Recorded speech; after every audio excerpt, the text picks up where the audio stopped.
Bien, vamos entonces a continuar con sistema nervioso. Nosotros ayer nos habíamos quedado puntualmente en la corteza cerebral, habíamos visto todas las áreas de la corteza cerebral, vimos por ejemplo el lóbulo frontal, donde dentro de ese lóbulo estaba la corteza motora, dentro del lóbulo parietal estaba la corteza somatosensorial, dentro del lóbulo temporal estaba lo que nosotros llamamos la corteza auditiva y en el lóbulo occipital la corteza visual. Entonces, por ejemplo, obviamente esta procesaba información que venía de la visión, esta que venía del oído. La corteza motora es la que me permitía el movimiento de los músculos esqueléticos y la corteza somatosensorial la que recibía información del tacto, del gusto, de la temperatura y del dolor, es decir, la que procesa información de tipo sensorial. También estuvimos viendo algunos estudios que se podían usar para medir la actividad cerebral y hasta acá habíamos llegado. Entonces, ahora vamos a profundizar un poquito en la corteza motora, que es esta, y la corteza somatosensorial o sensitiva, que es esta. Miren, miren que ahí va. Espérenme que se trabó. Ahí está. Fíjense, esto que ustedes tienen acá es el hemisferio izquierdo de una persona, ¿sí? Entonces fíjense que en ese hemisferio izquierdo nos han representado el área de la corteza motora y el área de la corteza sensitiva o sensorial. Si ustedes se fijan, gran parte de esa corteza motora y sensitiva está destinada a las manos, a los dedos, a la cara y al aparato de fonación. El aparato de fonación es lo que nos permite hablar. Entonces, ¿por qué? Bueno, la realidad es que ustedes piensen, chicos, que los humanos nos encargamos de el lenguaje principalmente, es nuestra manera de comunicarnos, es exclusivamente nuestra, pero también aprendimos a usar herramientas, y para poder usar esas herramientas nosotros necesitábamos el uso de las manos, de los dedos. Entonces, si se fijan, cada área de la corteza motora y cada área de la corteza sensorial, por ejemplo, este área corresponde, no sé, al hombro, al brazo, al codo, a la muñeca, a la mano, y cada uno de los dedos de la mano, la cara, los labios, los dientes, la mandíbula, y lo mismo en la corteza motora, fíjense. Entonces, ¿qué quiere decir esto? Que cuando nosotros, por ejemplo, estimulo un área de la corteza motora, esa corteza motora envía la información a una parte del cuerpo en particular, ¿sí? Por ejemplo, entonces, no sé, yo toco acá y me permite mover el codo. Y a su vez, cada área de la corteza sensitiva recibe información de cada una de esas áreas. Por ejemplo, yo me toco la muñeca y estimulo mi corteza acá. Me toco, no sé, el dedo medio y estimulo esta área. Me toco el dedo pulgar y estimulo esta área. Pero fíjense que cada dedo de la mano, cada parte de la mano, tiene su región en la corteza sensorial y en la corteza motora. Esto está relacionado, como les dije, a que nosotros tenemos la capacidad de manejar herramientas que otros individuos, otros seres vivos no la tienen. Entonces, obviamente, como estamos hablando del hemisferio izquierdo, tanto corteza motora como sensorial, estas dos áreas van a recibir información de la parte derecha de nuestro cuerpo. Entonces, van a procesar toda la información que viene y van a enviar información a la parte derecha de nuestro cuerpo, porque justamente esta es la parte izquierda. En el hemisferio derecho pasaría lo mismo, nada más que recibiría información y enviaría información a la parte derecha del cuerpo, ¿sí? Entonces, el hemisferio izquierdo envía a la parte derecha y el hemisferio derecho a la parte izquierda. Acuérdense que están cruzados los hemisferios, ¿sí? Ahora, dentro de esas cortezas motora y somatosensorial hay áreas primarias y hay áreas secundarias. Las áreas primarias se conectan directamente con el músculo en particular, por ejemplo, o reciben información de un sentido en particular, como puede ser la vista, el olfato, la audición. el que sea, y las áreas secundarias complementan a las áreas primarias. Entonces, por ejemplo, las áreas sensitivas secundarias nos permiten a nosotros detectar en un objeto, por ejemplo, el color, la textura, la forma de un objeto. Existen áreas de la corteza, que yo se las mostré ayer, que son lo que se llaman áreas de asociación. Miren, estas áreas que ustedes ven acá. Es decir, no es ni la corteza motora, ni la somatosensorial, ni la auditiva, ni la visual, sino que son áreas de asociación. ¿Por qué se les llama áreas de asociación? Son áreas de la corteza que procesan información sensitiva y motora a la vez.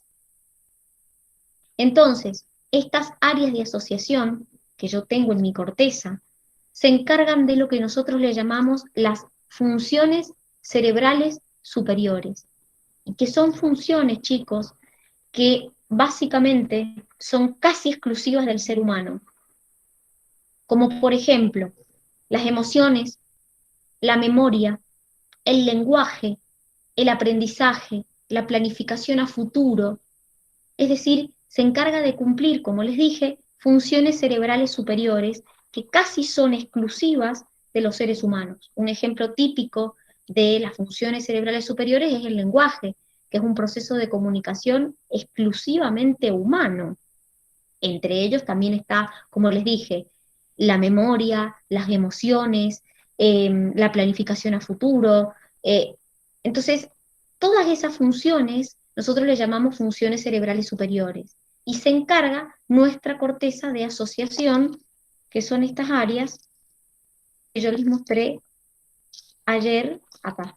Por ejemplo, acá tenemos un área de asociación prefrontal, acá tenemos un área de asociación parietotemporal occipital, acá tenemos áreas de asociación límbica. Acuérdense que yo les conté que el sistema límbico es el encargado de lo que nosotros le llamamos el instinto.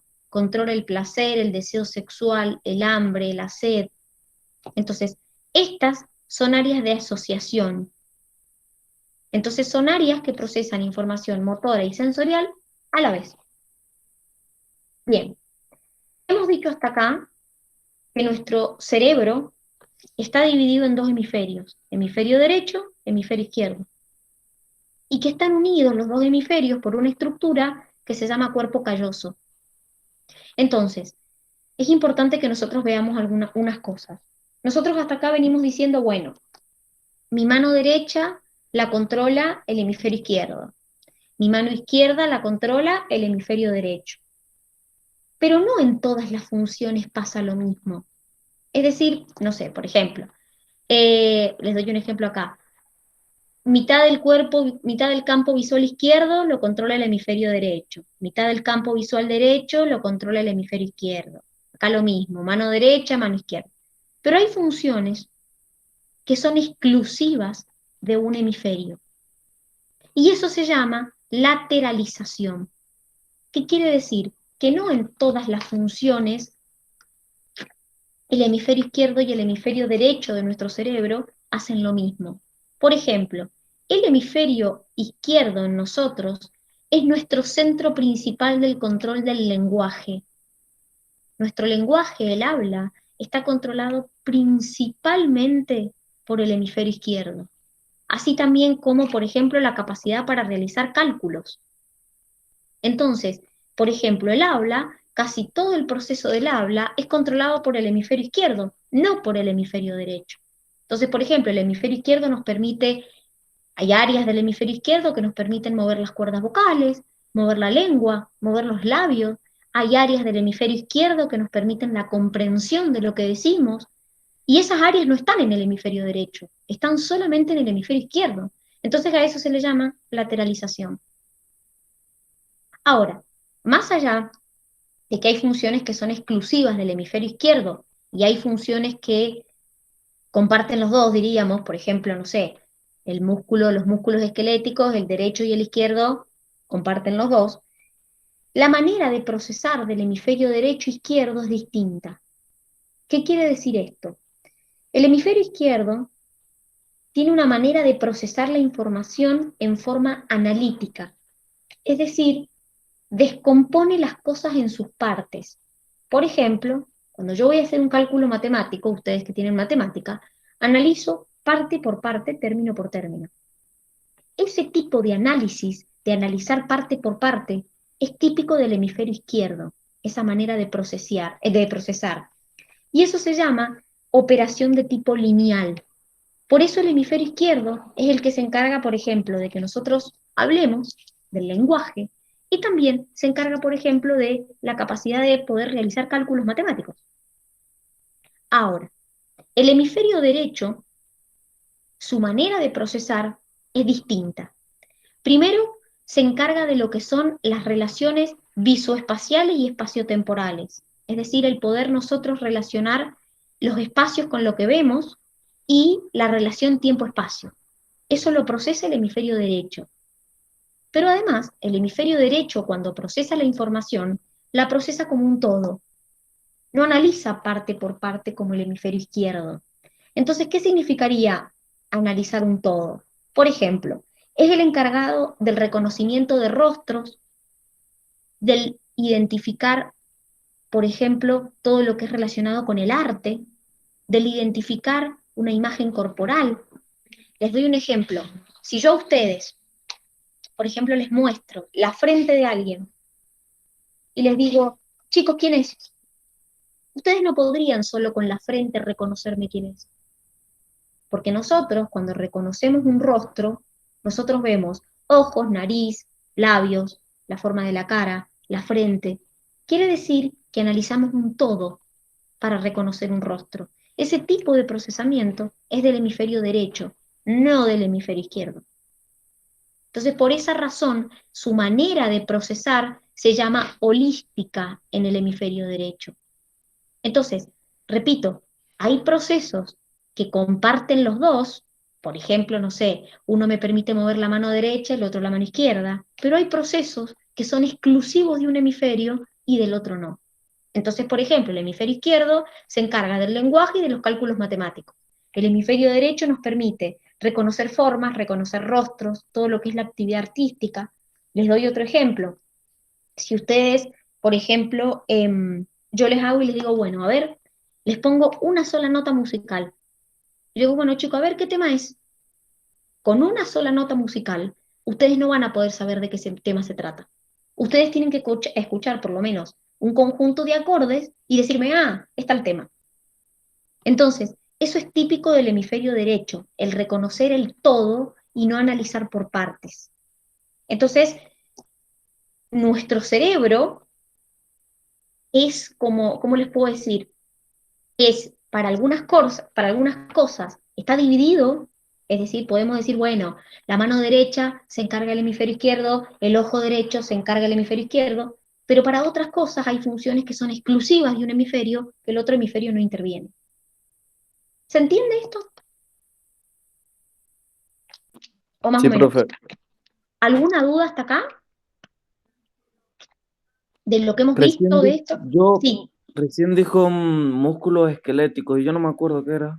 son todos los músculos del cuerpo, los que te mueven el Ah, eso, ¿eh? esqueleto. Ujú. Bien, bien, Esos son los músculos esqueléticos, los que te mueven bien. el cuerpo, los del brazo, los de la pierna, los del abdomen, los de la espalda, los del cuello. Esos son los músculos esqueléticos. Ok.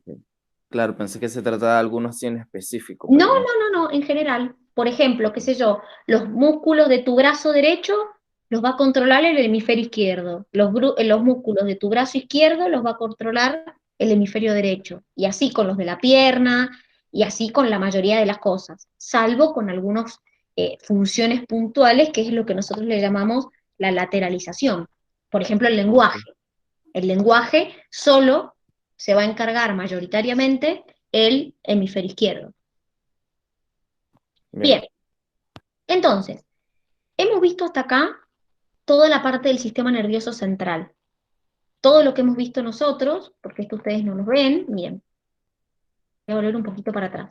Esperen que ahí les comparto otro power. Todo lo que hemos visto hasta acá es el sistema nervioso central. Nosotros hemos visto la parte formada por la médula y el encéfalo. Bueno, lo que tenemos que ver ahora es la otra parte del sistema nervioso, que es el sistema nervioso periférico. Ahora les comparto el Power. Espérenme un minuto que... Acá está. Bien. Ahora les comparto el Power de sistema nervioso periférico. El sistema nervioso periférico, no sé si se acuerdan, pero el sistema nervioso periférico yo les conté que estaba formado por ganglios y por nervios. ¿Alguno se acuerda lo que era un ganglio y lo que era un nervio? De nuevo, A El ver, ganglio no los era el ganglios, conjunto de nervios. cómo era. no, el conjunto de axones, ¿Qué son? los ganglios, Los nervios. los nervios, y los ganglios, Bien. el conjunto de los núcleos.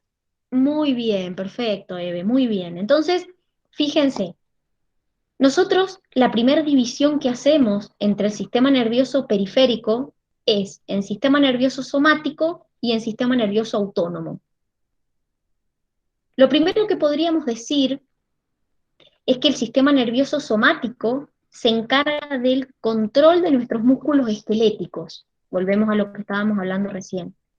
Y el sistema nervioso autónomo se encarga principalmente del control del músculo cardíaco, es decir, del que forma el corazón, de las glándulas, del control de las glándulas, y del músculo liso, que es el que está formando nuestros órganos. Entonces, claramente, funcionalmente, controlan cosas distintas la rama del somático y la rama del autónomo. Ya vamos a ver que no solamente es funcionalmente, sino que estructuralmente también son distintos estas dos ramas, diríamos, del sistema nervioso periférico.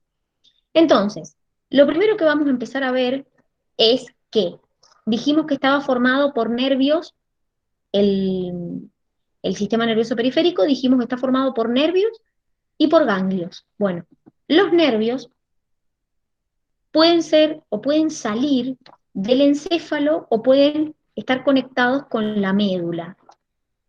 Entonces, los nervios que están conectados con el encéfalo se les llama nervios craneales y son 12 pares, y los nervios que están conectados con la médula espinal se les llama raquídeos y son 31 pares. Entonces, si ustedes se acuerdan, los nervios sensitivos son los que traen información desde los receptores hacia el sistema nervioso central. Los motores, los que llevan información del sistema nervioso central hacia un efector. Entonces, dentro de los pares craneales, tengo algunos que son sensitivos, otros que son motores y otros que son mixtos. ¿Qué quiere decir? Que son sensitivos y motores a la vez.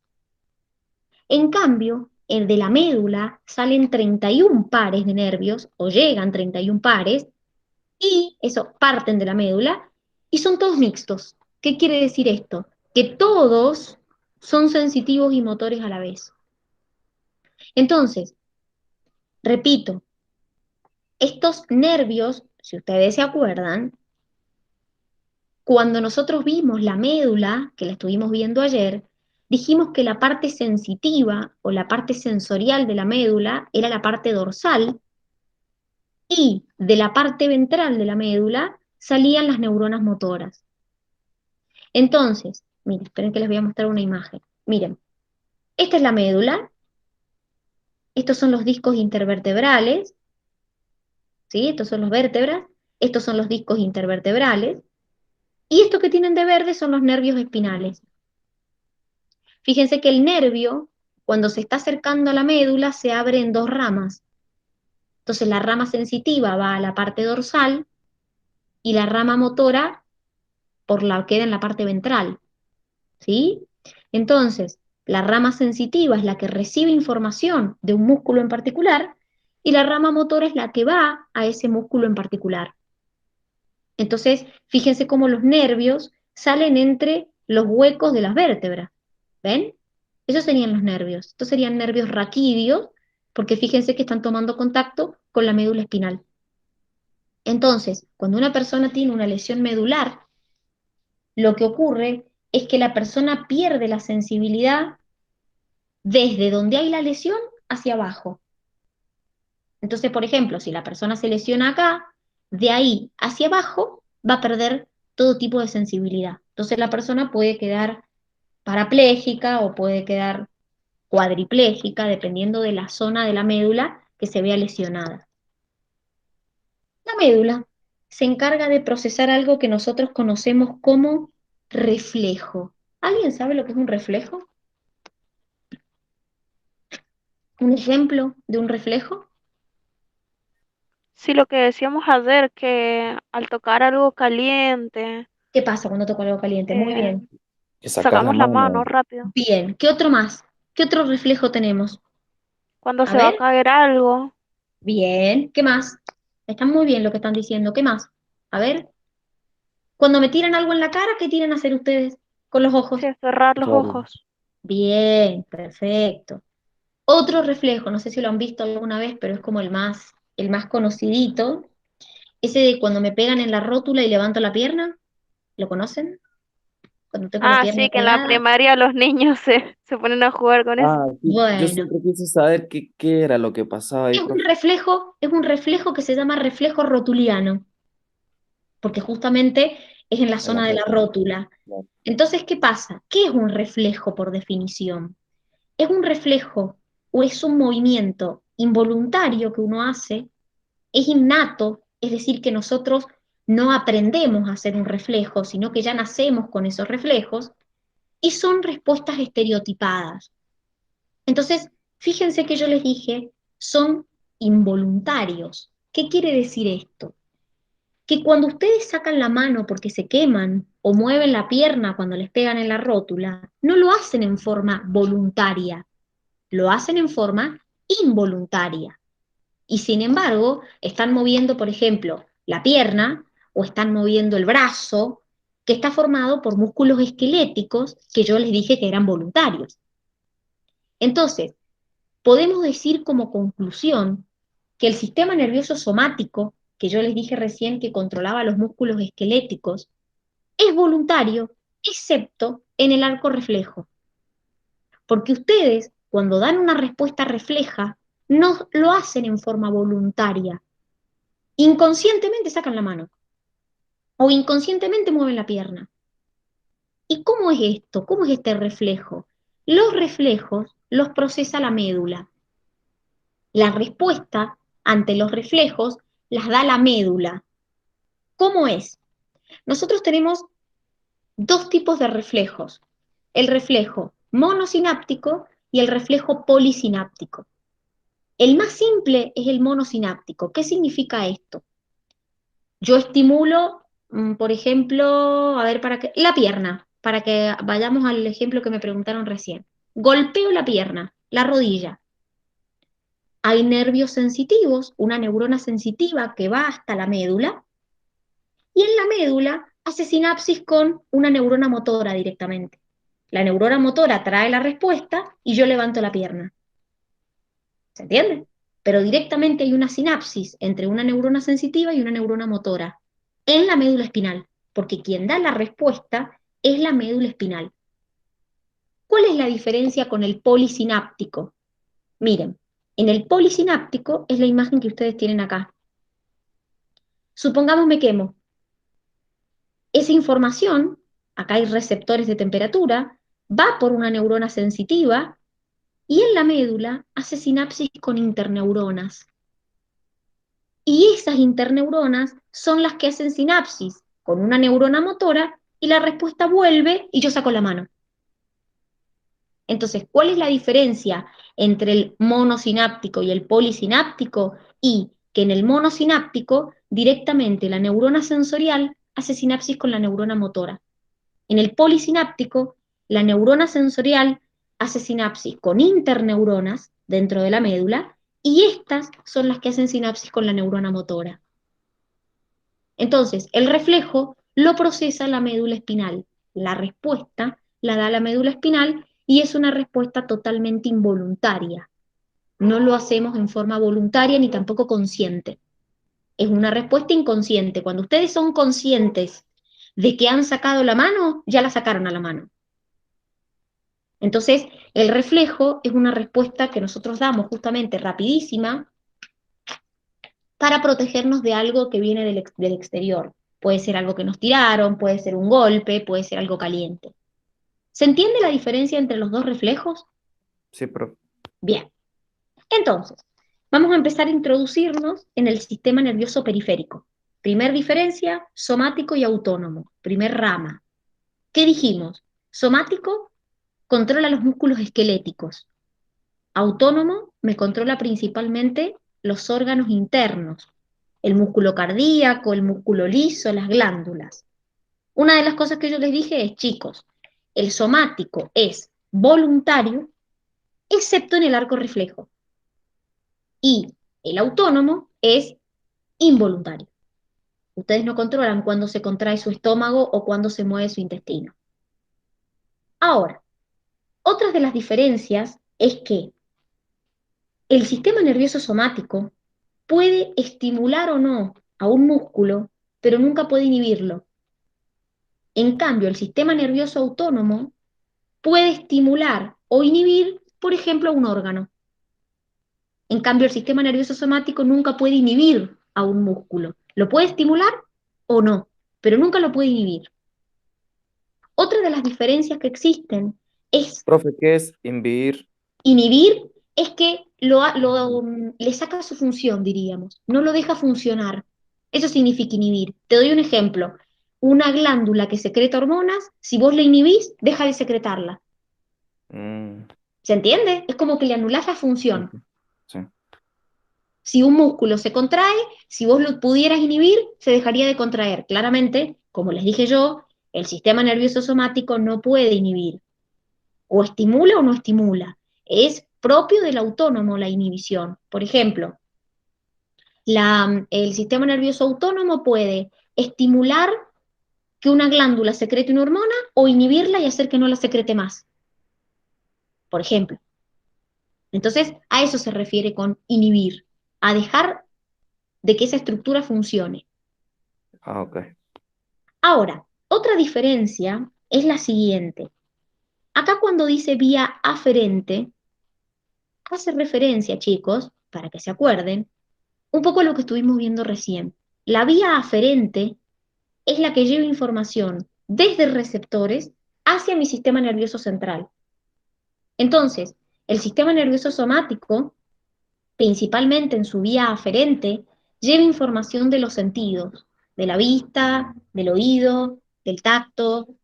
En cambio, el sistema nervioso autónomo, en su vía aferente, le lleva información al sistema nervioso central de receptores internos. ¿Qué quiere decir? De nuestros órganos internos.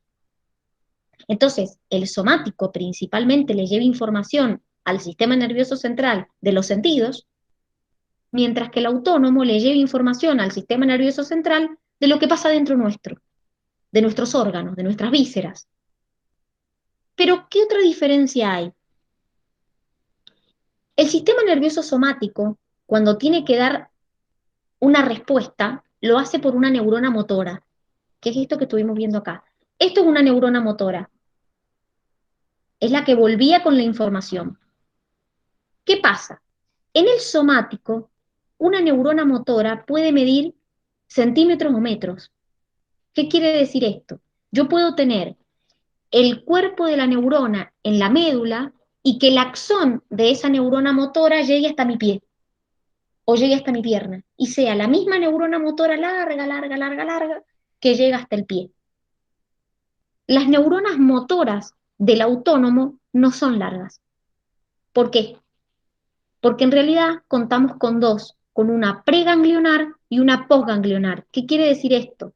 Las neuronas motoras en el sistema nervioso autónomo se unen entre sí, ahora les voy a hacer un grafiquito para que lo entiendan, en una estructura que se llama un ganglio. No llegan directamente, por ejemplo, yo tengo que llegar al hígado y el sistema nervioso autónomo no tiene una neurona motora larga, larga, larga, larga, larga que llega hasta el hígado, sino que tiene una neurona preganglionar, un ganglio, y la neurona postganglionar es la que llega al hígado. Hay dos neuronas para llegar al efector donde quiere llegar. Entonces, estructuralmente, el somático y el autónomo son distintos. Ahora les voy a hacer un dibujito para que puedan entender a qué me refiero con neurona preganglionar y posganglionar.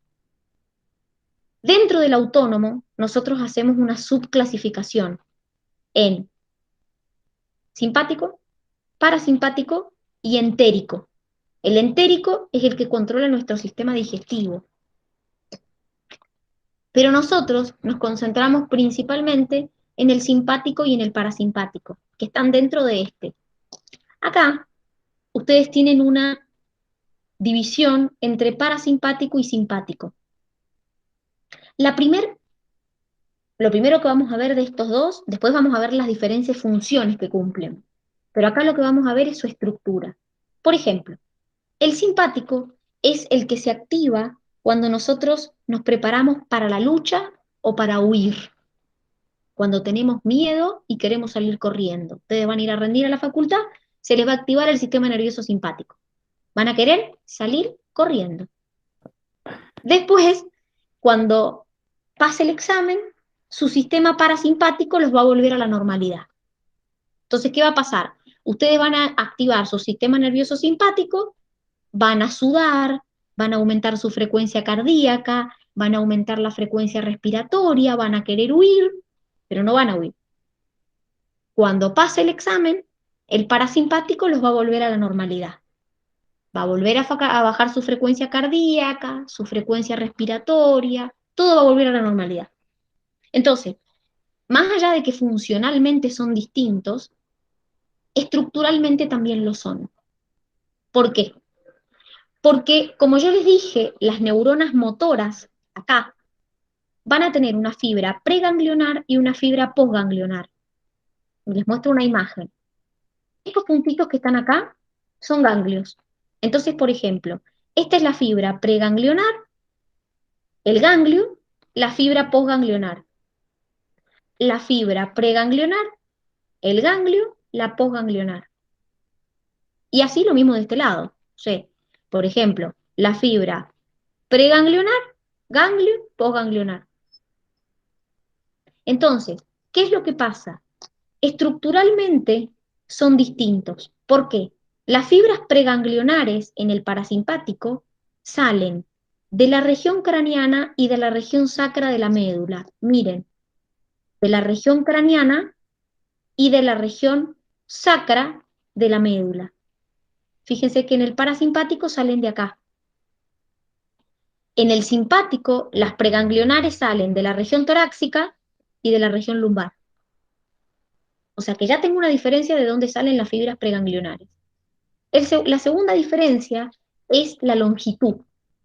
Acá la preganglionar es larga, acá es corta, acá la posganglionar es corta y la posganglionar acá es larga. Ya les voy a hacer un esquemita para que lo entiendan.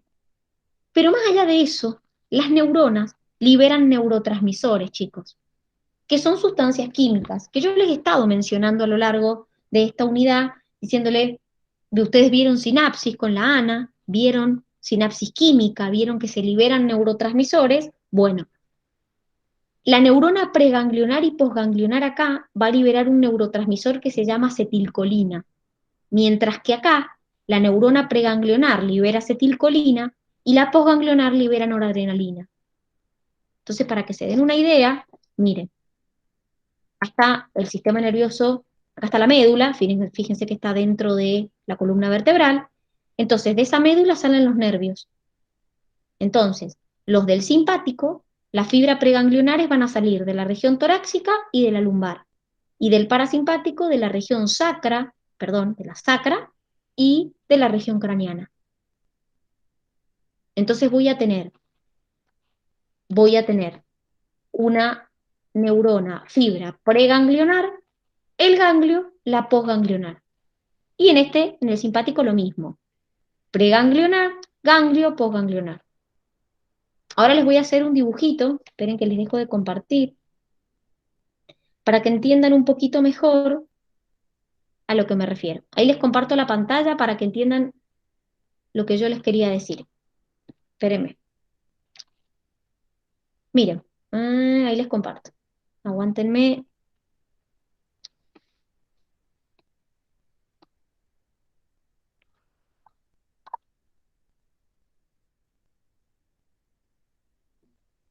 Miren, fíjense, supongamos que esta es la médula espinal, está dentro de la columna, ¿sí? Bueno, ¿qué va a pasar? En el sistema nervioso simpático, que es el que nos prepara para la lucha, para la huida, el que yo les dije se les va a activar cuando vayan a la facu, ¿qué va a ocurrir? ¿O qué ocurre? Si ustedes se fijan acá, en lo que vimos, ¿qué les dije yo? En el simpático, la preganglionar es corta, la posganglionar es larga. Bueno, entonces, la preganglionar es corta, supongamos que acá está el ganglio, y la posganglionar es larga. Acá está el efector. Supongamos que el efector es el hígado, no sé, un órgano, imagínense el que quieran, la pupila, lo que ustedes quieran. Esto pasa en el sistema nervioso simpático. Neurona preganglionar, fibra preganglionar es la que va desde el sistema nervioso hacia el ganglio y la posganglionar del ganglio al efector. En el parasimpático pasa lo contrario. La neurona preganglionar es larga, por lo tanto acá está el ganglio, y la posganglionar es cortita. Fíjense, acá está el efector. Supongamos el mismo hígado. Entonces, preganglionar larga, posganglionar corta. Entonces, el ganglio acá está más cerca del sistema nervioso central, es decir, está más cerca de la médula. Mientras que el ganglio acá está más cerca del efector, que es justamente lo que les dice acá. En el simpático, el ganglio está próximo a la médula, y en el parasimpático el ganglio está más cerca del órgano inervado, es decir, del efector. Entonces, en el parasimpático, preganglionar larga, posganglionar corta. Preganglionar larga, posganglionar corta. Y en el simpático es al revés, preganglionar corta, posganglionar larga. Entonces, esta es la médula, y las dos fibras van a hacer sinapsis en los ganglios. Este efector, como les dije, ahí vimos recién una imagen y ya lo vamos a volver a ver. Puede ser la pupila, puede ser el hígado, puede ser el corazón, puede ser el órgano que se les ocurra. Porque justamente todos nuestros órganos internos están inervados por el sistema nervioso autónomo. ¿Alguna duda de esto? ¿Algo que no se haya entendido? Por ahora no, profe. Bien, entonces, volvemos al Power. Hemos visto estructuralmente cómo son. Vamos a ver ahora funcionalmente qué funciones cumplen la rama simpática y la rama parasimpática. Miren, ustedes, en realidad hasta hace un tiempo, siempre se pensaba que lo que el simpático hacía, el parasimpático hacía lo contrario. Entonces, qué sé yo, si el simpático me aumentaba la frecuencia cardíaca, el parasimpático me la disminuía. Entonces, por ejemplo, simpático me dilata las Ya la pupilas, limpio, ya. si el simpático me dilata las pupilas, el parasimpático me las contraía. Entonces, la dilatación de la pupila se llama midriasis, la contracción de la pupila se llama miosis. Después, por ejemplo, otra cosa importante, el parasimpático me controla principalmente el proceso digestivo, además de otros procesos como la lagrimación, la micción, la defecación. El parasimpático me controla los procesos digestivos. Entonces, el proceso digestivo comienza cuando el alimento lo meto en la boca, y ahí es cuando empiezo a producir saliva. Entonces, el parasimpático me estimula la salivación, hace que yo produzca abundante cantidad de saliva. En cambio, el simpático hace que la saliva sea más espesa, más viscosa. Por eso cuando estamos nerviosos y se activa el simpático, sentimos la boca seca. Que de hecho, cuando ustedes van a rendir, les dejan llevar botellas de agua, porque justamente cuando uno se pone nervioso, uno siente la boca seca. Por ejemplo, miren lo que pasa con los bronquios. El simpático te dilata los bronquios y el parasimpático te los contrae. Eso es lo que se llama espasmo bronquial. La frecuencia cardíaca. El simpático te aumenta la frecuencia cardíaca, que se conoce como taquicardia, y el parasimpático te retarda la frecuencia cardíaca, que es lo que se conoce como bradicardia. Pero hasta acá hemos visto todos efectos antagónicos. Uno aumenta, el otro disminuye. Uno dilata, el otro contrae. Pero no siempre es esto así. Por ejemplo, el miocardio es la pared del corazón. El simpático me aumenta las contracciones cardíacas, pero el parasimpático no tiene efecto. No es que la aumenta o la disminuye, directamente no tiene efecto sobre la pared del corazón. Y lo mismo pasa con las paredes de los vasos sanguíneos. El simpático te contrae los vasos sanguíneos, ya vamos a ver cuáles, y el parasimpático no tiene efecto sobre los vasos sanguíneos. No es que los contrae o los dilata, no tiene efecto directamente.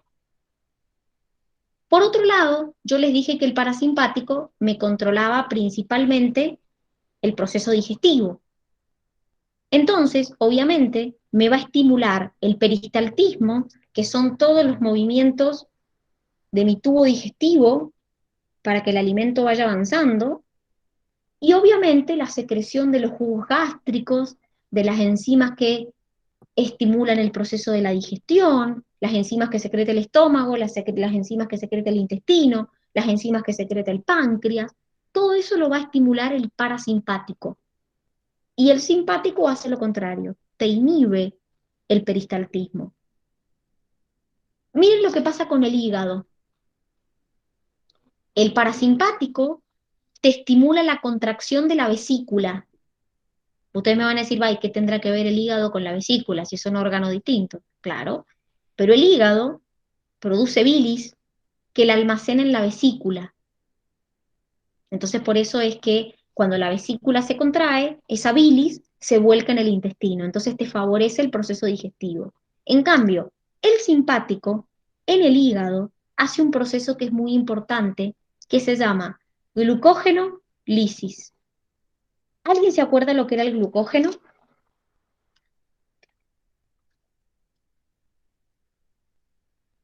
¿Qué era el glucógeno? A ver si se acuerdan. Un polisacario. Muy bien, es un polisacárido que yo tengo almacenado, que almacenamos nosotros en el hígado y en los músculos. Entonces, ¿qué pasa? Si yo digo que hago glucógenolisis, lisis es ruptura. Quiere decir ruptura del glucógeno.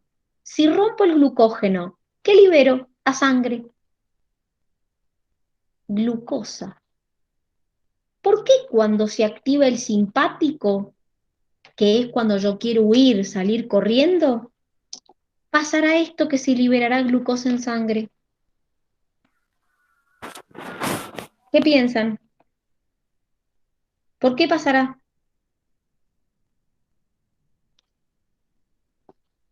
¿Para qué me sirve la glucosa, chicos? Y no te da energía. Exactamente. Por eso es que la liberás. Porque justamente cuando se libera la glucosa en sangre, yo necesito esa energía porque quiero salir corriendo, me quiero ir. Entonces, por eso es que se estimula la glucogenólisis, para justamente liberar glucosa y poder usar la glucosa como energía para salir corriendo.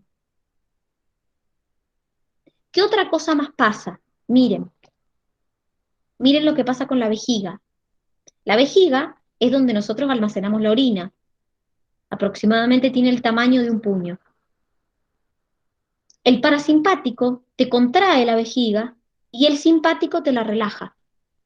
Pero acá les dice algo más. Les habla del esfínter uretral. ¿Qué es esto? Nosotros, chicos, cuando orinamos, ya lo van a ver en excretor, la orina sale por la uretra. Es un conductito por donde la orina sale. Esa orina tiene un esfínter. ¿Qué es un esfínter? Es como una constricción que tiene la uretra, que nosotros, hay uno esfínter que es voluntario y uno que es involuntario. El involuntario no lo controlamos, claramente. El voluntario es cuando nosotros decimos, ay, tengo ganas de orinar y me tengo que aguantar. Lo que estamos haciendo es contraer el esfínter voluntario, ¿sí? Pero hay una parte del esfínter que es involuntaria y no la podemos controlar nosotros. Entonces, sobre ese esfínter involuntario actúan estos dos. El parasimpático lo relaja y el simpático lo contrae. Entonces, en conclusión, el simpático te relaja la vejiga y te contrae el esfínter, y el parasimpático hace lo contrario. Pero fíjense lo que pasa en el varón.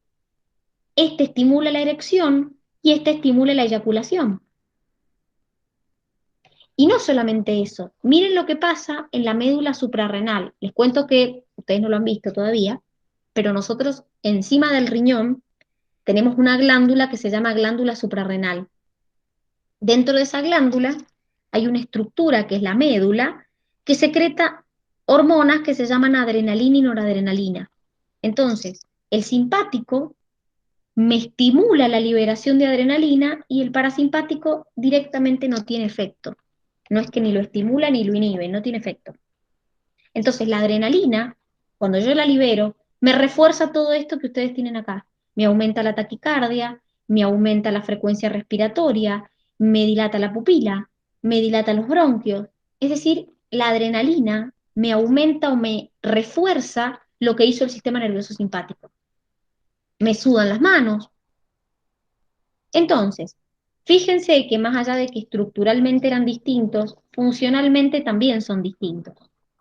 Entonces, lo que ustedes tienen acá, esta es la imagen que ustedes tienen, parecida a esta imagen es la que tienen ustedes en el cuadernillo, lo que les muestra es cómo inervan a cada estructura. Por ejemplo, a los bronquios, cómo inervan el corazón, la pupila, el hígado, por ejemplo,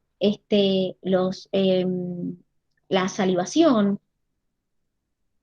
Entonces, en conclusión, cuando yo les digo que se activa el sistema nervioso simpático, digo que se activa lo que nosotros se llama la reacción de lucha o huida. ¿Qué quiere decir esto? Quiero salir corriendo. También se activa durante el miedo. Entonces, ¿qué va a pasar? ¿Qué dijimos que va a pasar? Y se me van a dilatar las pupilas, se me va a secar la boca, se me van a dilatar los bronquios. ¿Por qué les parece a ustedes que cuando yo quiero salir corriendo porque se activa el simpático, se dilatarían los bronquios?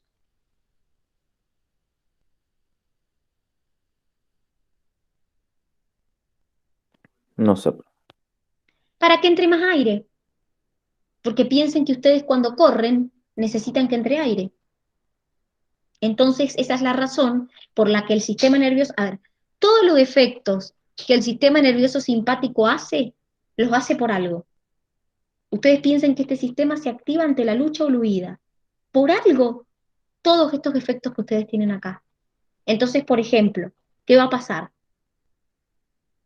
Va a llegar más flujo de sangre a órganos que son importantes para salir corriendo, como por ejemplo los músculos, el hígado y el cerebro, pero a lugares que no son esenciales, como por ejemplo el sistema digestivo o los riñones, los vasos sanguíneos se contraen. ¿Por qué? Porque si yo tengo que salir corriendo, chicos, yo no me puedo poner a hacer la digestión, porque no es una estructura esencial para huir. ¿Cuáles son mis estructuras esenciales para huir? Los músculos, el cerebro y el hígado para que me libere glucosa, nada más. Entonces, ojo con esto, porque ustedes acá en el cuadrito les dice contrae los vasos sanguíneos.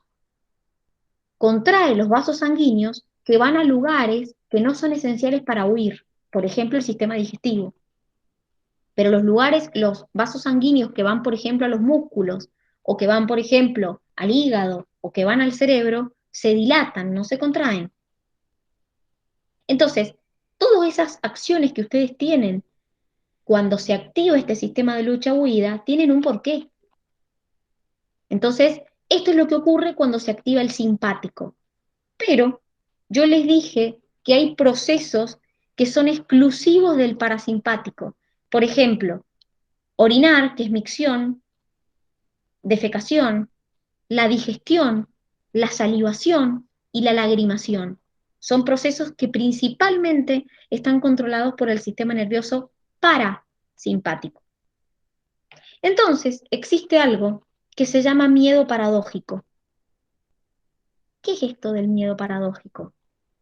El miedo paradójico no es el típico miedo de, ay, vengo corriendo, ay, me asustaron.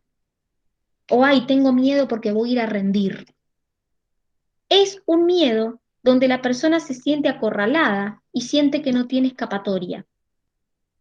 Entonces, cuando ocurre ese miedo paradójico, en vez de activarse el sistema nervioso simpático, se activa el parasimpático. Entonces, ¿qué pasa? Dijimos que el parasimpático me contrae la vejiga y me relaja el esfínter uretral. ¿Qué le puede pasar a esa persona? ¿Cómo, profe? En el miedo paradójico es un miedo donde la persona siente que no tiene escapatoria, donde se siente acorralado y siente que no tiene salvación. Entonces, en ese miedo paradójico, en vez de activarse el sistema nervioso simpático, se activa el parasimpático. Y nosotros vimos en el sistema nervioso parasimpático, el parasimpático me contrae la vejiga y me relaja el esfínter uretral. ¿Qué le va a pasar a la persona? Y ¿Qué se le hace puede pis. pasar? Exactamente, se puede orinar encima. Por eso hay personas que se orinan de miedo. Porque en realidad lo que pasó es que se produjo esto que se llama miedo paradójico, donde hubo una activación generalizada del sistema nervioso parasimpático. ¿Se les ocurre alguna situación en la que pueda haber miedo paradójico? ¿A una persona que le pueda pasar? Y a un amigo le pasó hace un tiempo eso. ¿Qué le pasó y en qué situación le pasó? Y le estaban por robar y le pusieron un arma en la cabeza. Bueno, perfecto. Eso es una situación donde la persona se siente acorralada y no tiene escapatoria. Perfecto el ejemplo. Es así. Eso es un control totalmente involuntario. La persona siente que no tiene escapatoria, que no puede salir, y se activa el sistema nervioso parasimpático. Entonces la persona se puede orinarse encima. Está perfecto. Cuando una persona se siente acorralada y que le van a robar, puede activarse el miedo paradójico. Sí, está perfecto el ejemplo. ¿Ha quedado alguna duda de lo que hemos visto? ¿Algo no se ha entendido? ¿Algo que me quieran preguntar respecto a lo que hemos No, visto profe. hoy? ¿Sabían esto? No. Bueno, ahora entienden, por eso muchas personas cuando pasan por una situación de mucho miedo se orinan, ¿sí? No, es un control totalmente involuntario. No es lo mismo que ustedes van a decir, bueno, voy a ir a la facultad y voy a tratar de no ponerme nervioso. Y la realidad, chicos, es que cuando uno pasa por una situación de miedo o de estrés, es normal que se active el simpático. Entonces es normal que tenga taquicardia, que me suden las manos, que se me dilaten las pupilas. Todo eso es normal. Son procesos normales de la activación del simpático.